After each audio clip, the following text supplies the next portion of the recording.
Селден улам өткөн аптада бул көчөдө унаалар төмөн карай аккан. Кытайдын түштүгүндө нөшөрлөп жаан жаап турганы менен мынчалык болгон эмес. Дубайда да ушундай эле көрүнүш катталды.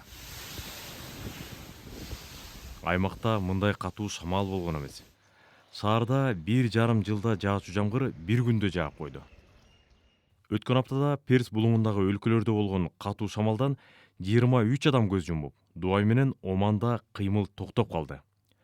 Бүгүн жарыяланган изилдөөдө климаттын өзгөрүүсүнөн улам жаан-чачын 10%дан 40%га көбөйгөнү аныкталды. Аймакта мындай кубулуштар сейрек болгондуктан изилдөөнүн жыйынтыгын так деп айтууга али эрте. Деген менен табигый кырсыктар көп каттала баштаганы белгилүү.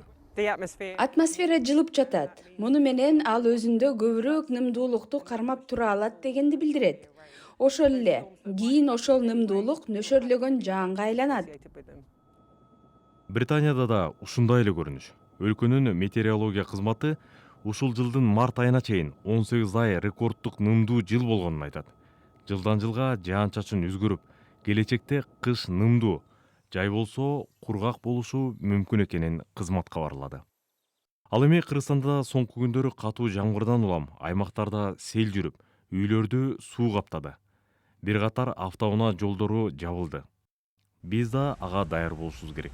Дубай катуу жаан-чачынга ылайыкташып курулбагандыктан суу ташкыны бир катар көйгөйлөрдү жаратты.